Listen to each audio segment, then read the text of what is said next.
Good morning, Jerusalem. Barry Davis here behind the mic at the Orthopeace Studio number 2 in the east of the city. And we'll start off with some traffic news. The western entrance to the city is jam-packed down to the Sakharov Gardens, and things aren't moving too freely in the vicinity of the Damascus Gate either. And just before you go, I'll just let you know that the weather will thankfully be relatively comfortable today with a high of just 26 degrees. So as I said, chill out and enjoy your day.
From 1923 until 1948, Jerusalem and the whole of Palestine fell under the British mandate.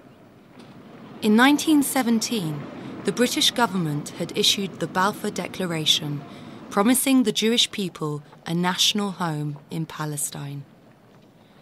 Increasing waves of Jewish immigrants from all over the world, especially Europe, came to Palestine. Tensions started rising between the immigrants and native Palestinians, with several outbreaks of violence. The British had created a mess that was too big for even them to handle, so they handed over the issue of Palestine to the United Nations. On November 29, 1947, the United Nations General Assembly voted to partition Palestine into two states, Jewish and Arab. Soviet Union, yes. United Kingdom, abstain. United States, yes. The resolution of the Dutch Committee for Palestine was adopted by 33 votes, 13 against, 10 abstentions. Immediately, there were celebrations within the Jewish community in Palestine. The Jewish people's dream of a homeland was about to become a reality.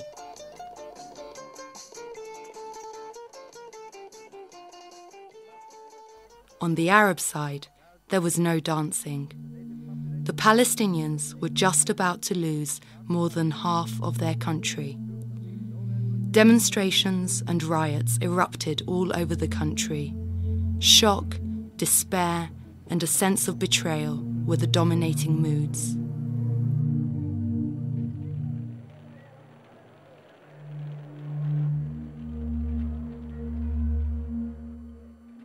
"56% of the land was given to the Jewish state, and the remaining 44% allocated to the Palestinians. Although at the time, Jewish people in Palestine accounted for 33% of the population and owned only 6% of the land. Jerusalem and Bethlehem were designated as international zones to be administered by the United Nations. On the 14th of May, 1948, the Jewish state was declared. Soon after, war broke out between Israel and its neighbouring Arab countries.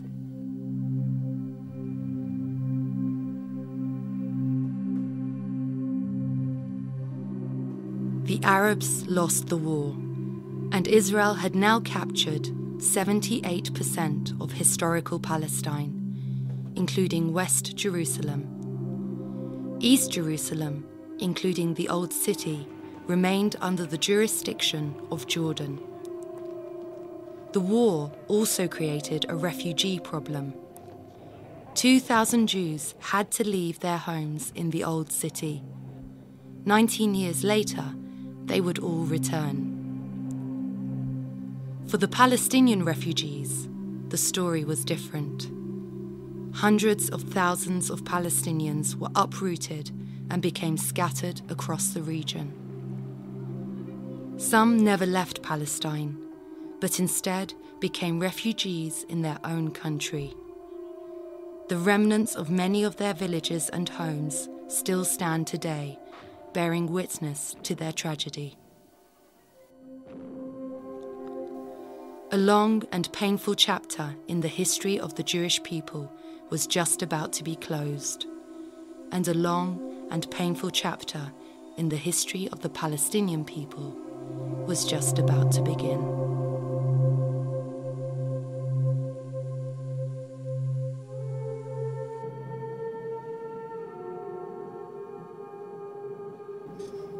In March 1949, Jordan and Israel signed the Armistice Lines Agreement to form what is nowadays referred to as the Green Line.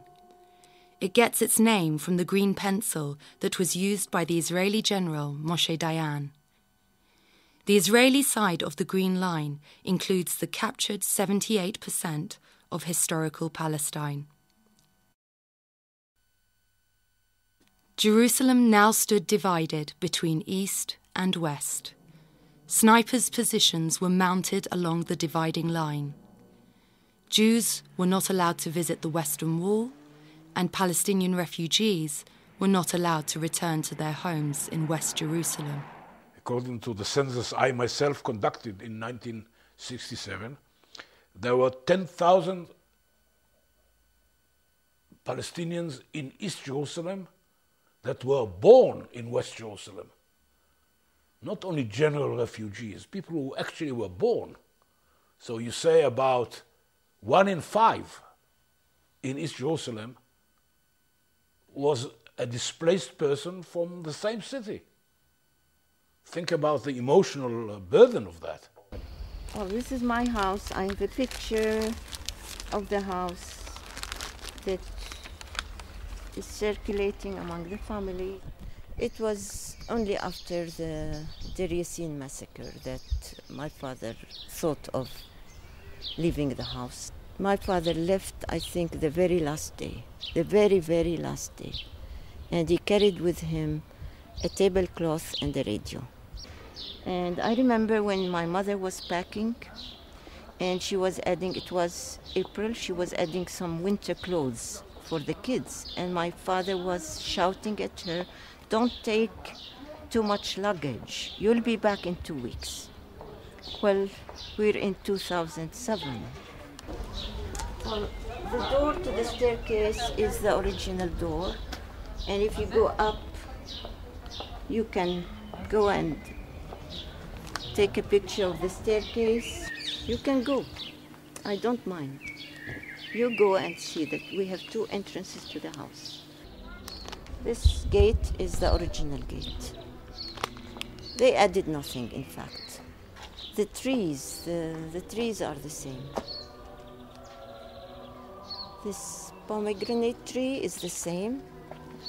The academia tree is the same. I don't know, I did not go to the back garden to check on the trees.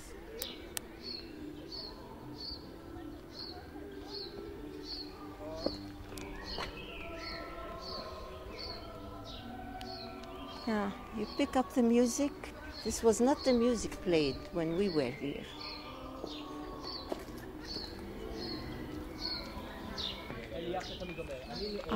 You take a picture of these people. These are the new tenants and the new people of this area.